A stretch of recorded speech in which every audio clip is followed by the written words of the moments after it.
इस कार्यक्रम के प्रायोजक कृषि एवं किसान कल्याण मंत्रालय एवं कृषि सहकारिता एवं किसान कल्याण विभाग।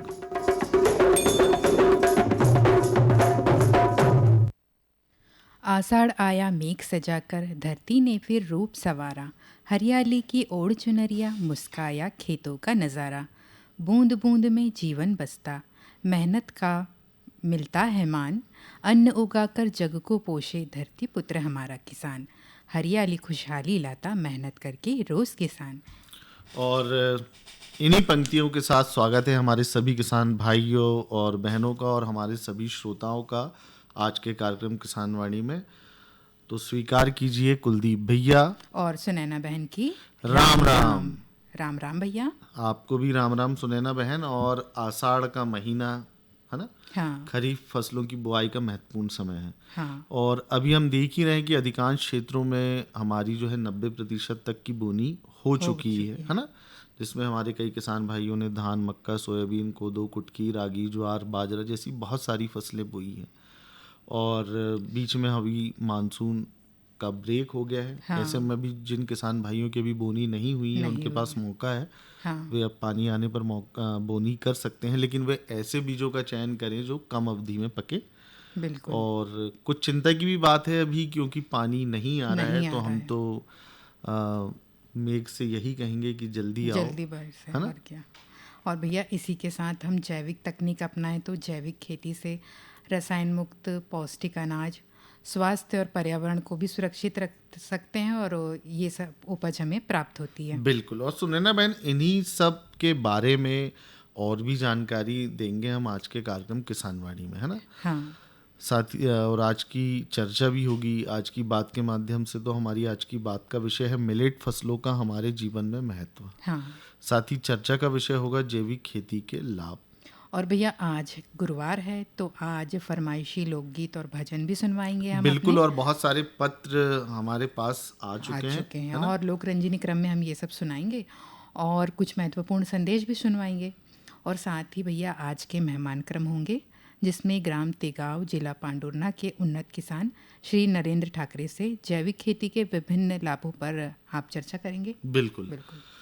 तो सुनैना बहन, चलिए कार्यक्रम की शुरुआत हम करें लोक रंजनी क्रम से, है ना। बिल्कुल भैया। और लोक रंजनी क्रम में ये जो पहला पत्र हमारे पास आया हुआ है, ये आया है ग्राम आलीवाड़ा, ब्लॉक तामिया, जिला छिंदवाड़ा से, है ना। हाँ। और लिखने वाले हमारे किसान भाई हैं देवीराम इनवाती, दामिनी इनवाती।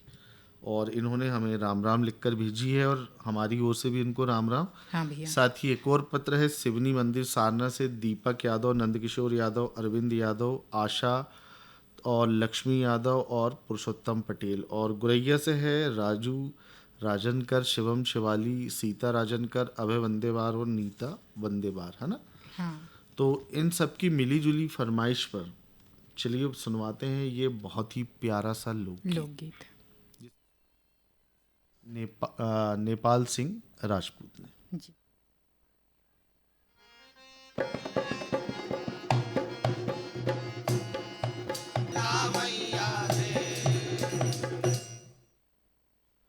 और इस प्यारे से भजन के बाद सुनैना बहन एक बार फिर से हमारे सभी श्रोताओं का, किसान भाइयों और बहनों का बहुत बहुत स्वागत है कार्यक्रम किसान वाणी की चौपाल में।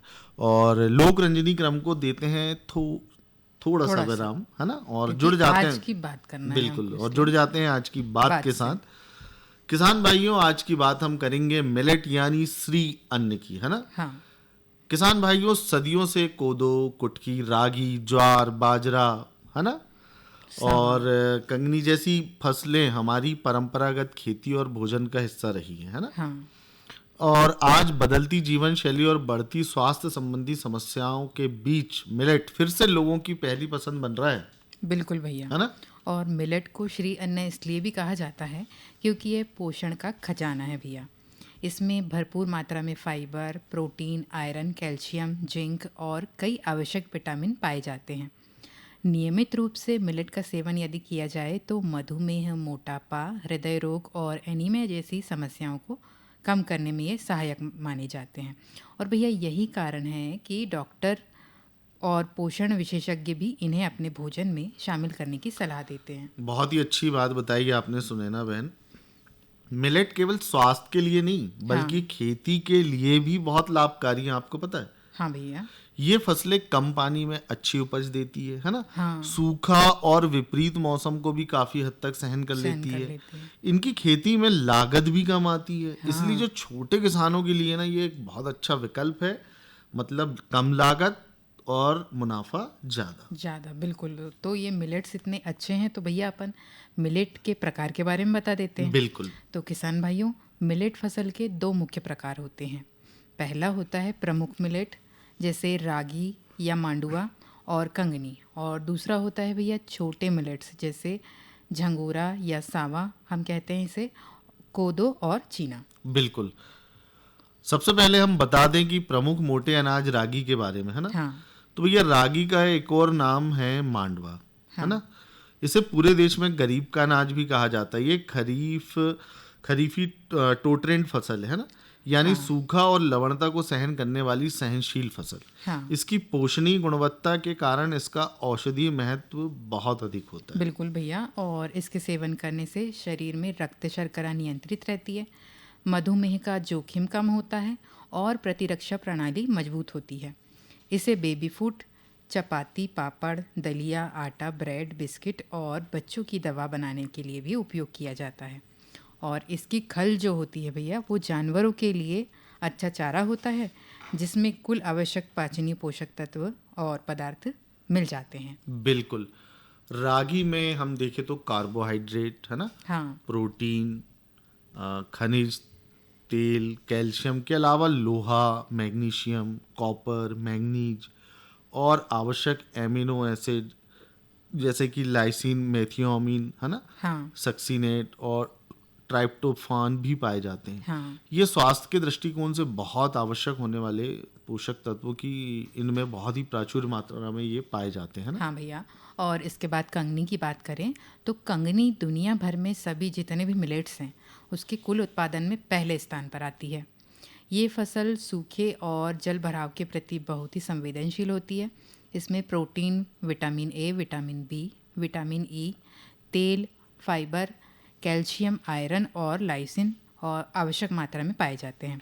और इसके सेवन करने से शरीर में लोहे की कमी नहीं होती, यानी आयरन की जो कमी है वो दूर होती है और हड्डियां मजबूत रहती हैं।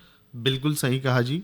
और किसान भाइयों, इसके बाद छोटे मिलेट्स की बात अगर हम करें तो इनमें सबसे पहले बता दें हमारे सभी किसान भाई को सवा जिसके हम कहते हैं ना, तो भैया सवा एक ऐसी फसल है जो उच्च जल भराव और सूखे के प्रति सहनशील होती है।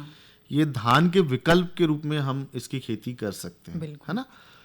चावल की तुलना में इसमें कार्बोहाइड्रेट, तेल, पाचनी फाइबर, आवश्यक एमिनो एसिड और खनिजों की मात्रा बहुत ज़्यादा पाई जाती है। हाँ भैया। और इसमें पाए जाने वाला कच्चा फाइबर जो होता है, फाइबर प्लाज्मा, कोलेस्ट्रॉल, खून की मिश्रण शर्करा स्तर को कम कर देता है और मधुमेह रोगियों के लिए भी ये फ़ायदेमंद होता है।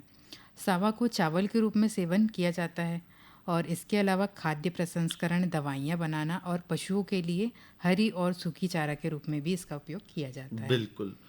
और किसान भाइयों, अब बात करते हैं कोदो की। तो भैया कोदो सभी मिलेट्स में सबसे मोटे अनाज है ना? हाँ। इसमें प्रोटीन, फाइबर, कार्बोहाइड्रेट, तेल, कैल्शियम, लोहा, है ना, पॉलीफिनॉल्स, एमिनो एसिड और विटामिन प्रचुर मात्रा में पाए जाते हैं। कोदो जो है जनजातीय समुदाय की बहुत ही प्रमुख फसल है। हाँ भैया। और इसके बाद चीना भी एक मिलेट्स है, और चीना जो है इससे प्रोसो मिलेट्स भी कहते हैं।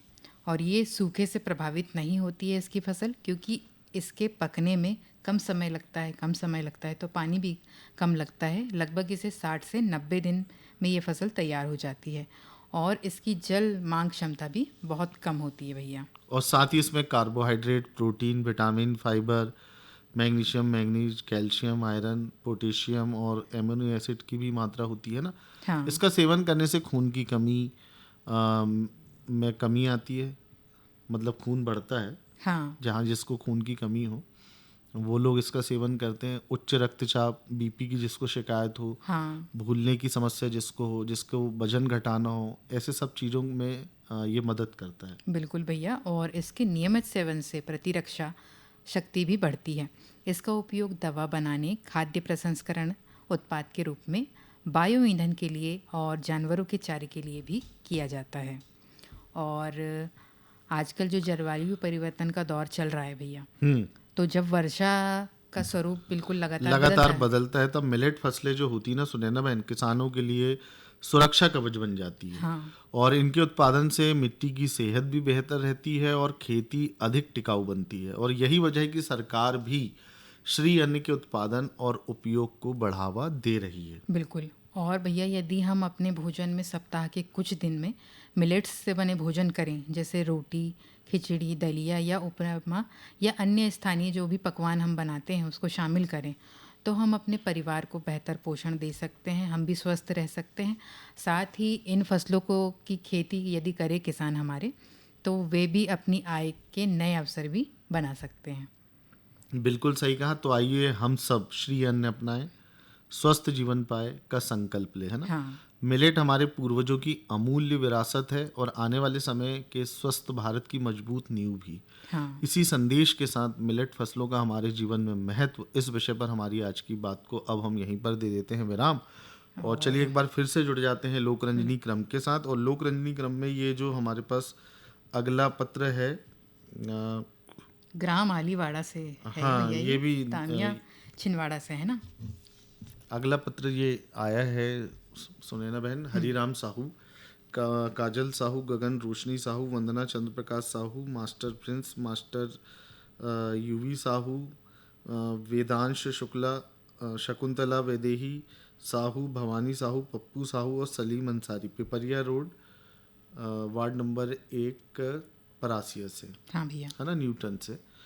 और एक और जो पत्र आया हुआ है, ये जो पत्र है ये आया हुआ है हमारे पास पालरी आमटा से, राजेश बंदेवार, रामजी बंदेवार, राजकुमार देवेंद्र तथा छत्रीभाई बंदेवार का। हाँ। और इनके साथ है शिवपाल और मेघापाल और सरजूपाल। इन सब की मिलीजुली फरमाइश पर हम सुरेखा नामदेव की आवाज में सुनवाते हैं ये प्यारा सा गीत।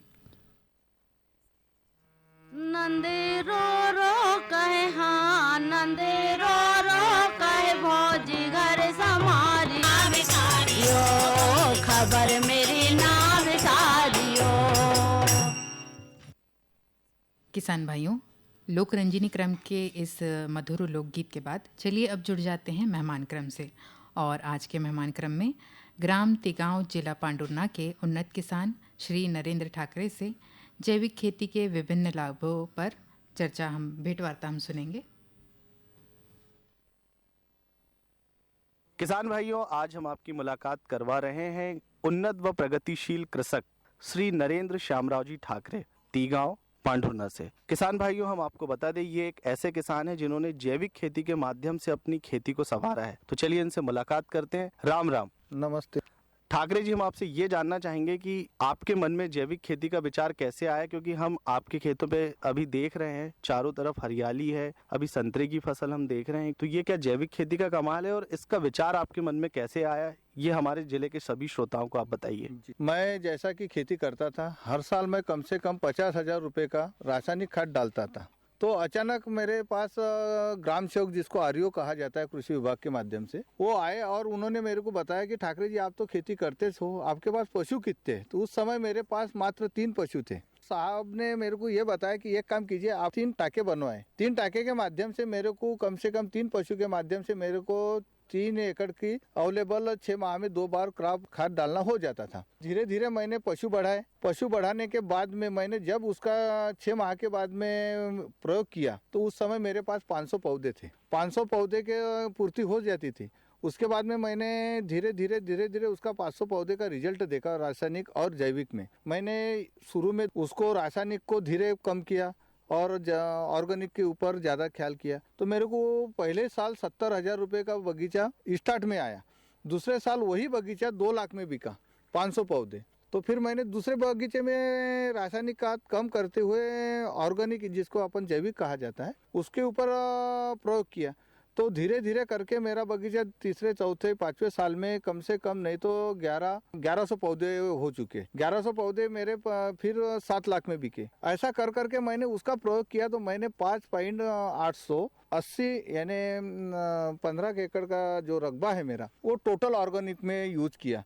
तो मैं इस ऑर्गेनिक की फसल में देखा जाता हूँ तो कम लागत में ज्यादा फायदा होता है। दुधारू पशु से 2 फायदे होते हैं, जैसा कि मेरे पास अभी दुधारू पशु 7 है और दूसरी बात मेरे पास टोटल पशु है 29। तो मैं पशु के बारे में हर कृषक को बताना चाहता हूँ कि जैसा खेती करना है तो अपने को 1 एकड़ खेती है अपने पास तो 1 एकड़ के लिए 1 गैया तो भी पालना जरूरी है। अवेलेबल यानी 1 एकड़ एक पशु 1 एकड़ का 12 माह में गोबर दे सकता ऑर्गेनिक पद्धति से। कैसा? जैसा कि एक पशु 1 एकड़ का खाद कैसा देता है, जैसा मेरे पास एक पौधा है 15 साल का, एक पौधा है 18 साल का, एक पौधा है 11 साल का। मैं कम से कम साल में 2 बार उसको 15 किलो से 20 किलो के माध्यम से खाद देता हूँ ऑर्गेनिक वाला। तो जैसा कि एक पशु पर डे 10 केजी खाद तो देता है। जैसा कि अपन दुधारू पशु पालते हैं तो दुधारू पशु बंधे रहते हैं, उसका खाद ज्यादा बनता है। तो और उसमें अपने खेत का काड़ी कचरा भी रहता है। तो मेरी जो विधि है, मैं जो प्रयोग करता हूँ वो ऑर्गेनिक पद्धति से करता हूँ। मैं कृषक भाई से यही विनंती है मेरी कि कैसी खेती करना चाहिए। मैंने जो प्रयोग किया मैं वो शॉर्टकट में बताना चाहता हूँ। जैसा कि अपन दुधारू पशु से जैसा एक गैया अपने पास 10 लीटर भी दूध देती है या 8 लीटर भी देती है तो उसका गोबर खाद उससे दुगने रुपए का दूध खाद बन जाता है। जैसा कि लोग बोलते हैं दूध महंगा नहीं है इसलिए पूरा तो नहीं, लेकिन दुधारू पशु पालने से 3 फायदे ऐसे, एक तो है दूध का, दूसरा है उसका बछड़े का, तीसरा है उसका गोबर का, चौथा है उसका गोमूत्र का। मैं गोमूत्र का भी स्प्रे करता हूँ। मैं ऑर्गेनिक सिस्टम से गोमूत्र, नीम पत्ती, मेरे पास सब सुविधा मैंने कर ली है। तो मेरे कृषक भाई से यही विनंती है कि जो ऑर्गेनिक खेती है तो कैसे करना चाहिए, सिस्टम बाय सिस्टम करना चाहिए। जैसा कि मेरे को हर विभाग के माध्यम से जानकारी मिलती है, जैसा कृषि विभाग हो गया, आत्मा के तहत मेरे को यजोरा नेपियल घास की जानकारी मिलती है। दूसरी बात कृषि विभाग, उद्यान विभाग, हाँ मेन बात उद्यान विभाग के माध्यम से मेरे को ये जानकारी मिली है कि झाड़ों को कैसे पद्धति से स्प्रे करना चाहिए। रासायनिक सिस्टम जैसा बताते हैं उद्यान विभाग वाले, लेकिन अपन उनको ये भी पूछना चाहिए कि ऑर्गेनिक जब मैं खेती करता हूँ तो उसमें क्या करना चाहिए। ये हर ब्लॉक में, हर जिले में अपने अधिकारी बैठे, अपन उसको जानकारी लेना चाहिए। जैसा कि मैं बोडो पेस्ट, संतरे के झाड़ को साल में 2 बार बोडो पेस्ट करता हूँ। क्यों करता हूँ? कारण उसका आप बोलते होंगे कि 2 बार क्या के लिए करना चाहिए।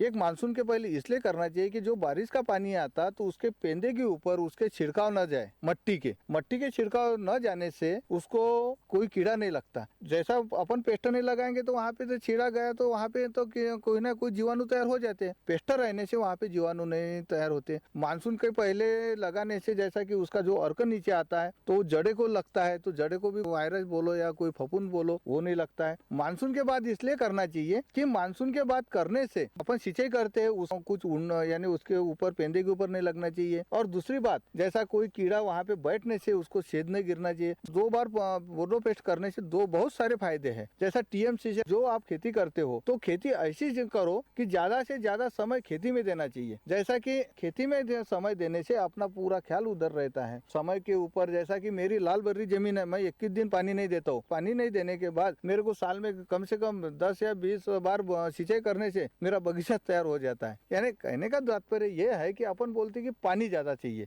पानी नहीं के समान चाहिए। अपने को जानकारी नहीं रहती कि पानी झाड़ को कब देना चाहिए। जैसा कि अनुभव के लिए अपन भी एक वैज्ञानिक बन जाते हैं धीरे धीरे। जैसा कि अपने को झाड़ को पानी कितना चाहिए और कब चाहिए तो झाड़ तो अपन ने को बता नहीं सकता, लेकिन अपन इसका प्रयोग ऐसा करना चाहिए। 2-2 मक्के का जो दाने रहते हैं वो 2-2 बूढ़ में डाल दो। जब उसकी पत्ती नीचे मुड़ जाती है तो समझ जाना चाहिए कि झाड़ को पानी चाहिए। ऐसे कुछ अपन भी एक वैज्ञानिक बन जाते। कब बन जाते? जब अपन खेती में इंटरेस्ट लेंगे तब। मेरा कृषक भाई से यही विनंती है कि खेती करो, लेकिन कौन सी करो? ऑर्गेनिक तरफ ज्यादा मुड़ो। एक DAP का जो बोरा अपन मार्केट से खरीदते हैं उसका रेट देखा जाए और एक ट्राली का गोबर खाद का रेट देखा जाए तो समा नहीं आएगा मेरे कृषक भाइयों। कृषक भाइयों से यही विनती है कि आप रासायनिक के तरफ मत मुड़िए, आप मात्र जैविक के तरफ मुड़िए। और जैविक के तरफ मुड़ने से अपने बहुत सारे फायदे, अपन जैविक करेंगे तो अपन दुधारू पशु पालेंगे, दुधारू पशु पालेंगे तो उससे 3 फायदे मिलेंगे। कृषक भाइयों, ये मेरा जो भी मैंने बताया उसके नहीं, थोड़ा पॉइंट के ऊपर ख्याल करके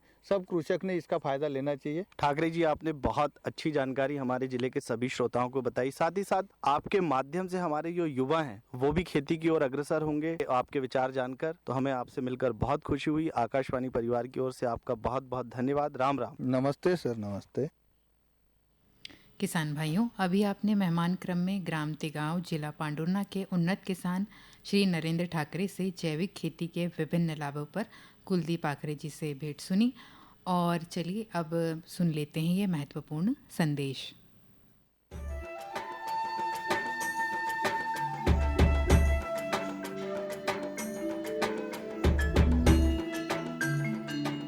मैंने 2015-16 से ऑयल पाम की खेती की है और इससे पर्यावरण को कुछ नुकसान है ही नहीं। और इनका जो पेड़ पौधा होता है इनसे हम मल्चिंग भी यूज करते हैं और इनका यूज से हम काफ़ी सारा ज़मीन में नमी लेते हैं। और इनके अंदर इंटरक्रॉप जो है, जो कपास वगैरह लगाते हैं तो हम डबल गुनाई लेते हैं और अच्छा रहता है। ऑयल पाम का खेती में दान और गन्ने से कम पानी लगता है। इसमें गवर्नमेंट का तरफ से ड्रिप सिंचाई के लिए पैसा भी दिया जाता है। ऑयल पाम का खेती के लिए मुझे सरकार ने पौधे सीडलिंग देते हैं। वो जब बड़ा हो जाता है, जो फल जो देता है, हर महीने सरकार उसी फल खरीदने के लिए एक रेट बना के देते हैं। वही रेट पे कंपनी खरीद लेते हैं। मैं काट के इकट्ठा कर देता हूँ, कंपनी उठा के लिए जाते हैं।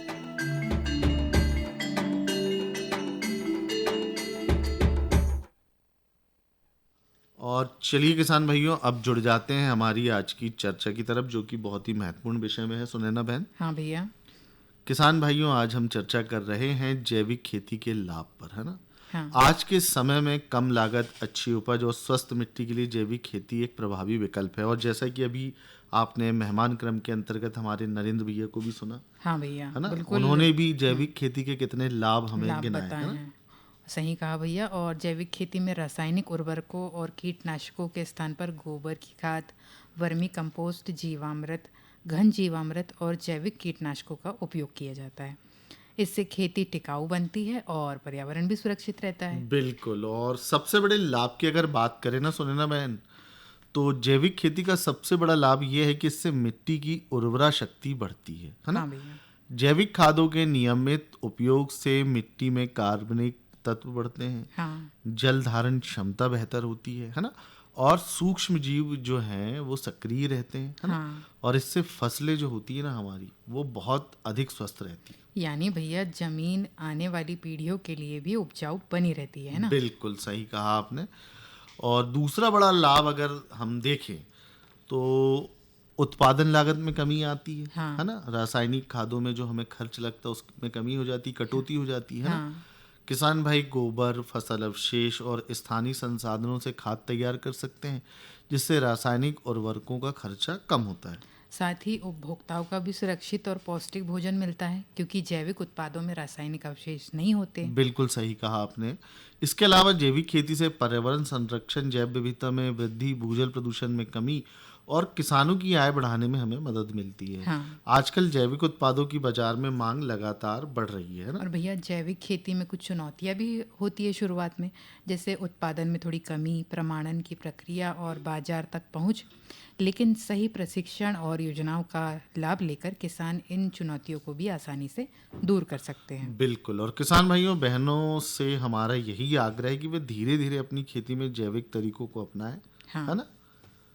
मिट्टी की नियमित जांच कराएं और कृषि वैज्ञानिकों की सलाह लेते रहें और जैविक खेती अपनाकर आय और स्वास्थ्य लाभ लें और पर्यावरण भी सुरक्षित रखें। और इसी के साथ हमारी आज की चर्चा यहीं समाप्त हुई। बिल्कुल। और एक बार फिर से जुड़ जाते हैं हम लोकरंजनी क्रम के साथ। और चलिए एक अंतिम पत्र भी हम ले लें। हाँ भैया। और आपके हाथ में भी तो एक पत्र है। हाँ भैया। तो पहले मैं पढ़ देता हूँ। हाँ, ये हमारे श्रोता हैं चौखड़ा से कमलेश पटेल, नीलेश पटेल, अशोक, खुशहाली, दशरथ रघुवंशी, सरजू परदेती, बंटी, है ना, झापू तिरकाम और मुकेश टेकरे। और ग्राम बमनी लाला पोस्ट परसोली से हैं राजा रघुवंशी, सतीश रघुवंशी। और ये तो हमारे नियमित श्रोता हैं नियमित सुनैना श्रोता हैं, बहन। हाँ। और इन्होंने सुखनंदन आहाके की आवाज़ में एक प्यारा सा गीत सुनने की फरमाइश हमें लिख भेजी है। हाँ भैया। तो चलिए इन सबकी मिली जुली फरमाइश पर हम सुनवाते हैं ये गीत। और सुनैना बहन, इस प्यारे से गीत के बाद अब हमारे सभी श्रोताओं से किसान भाई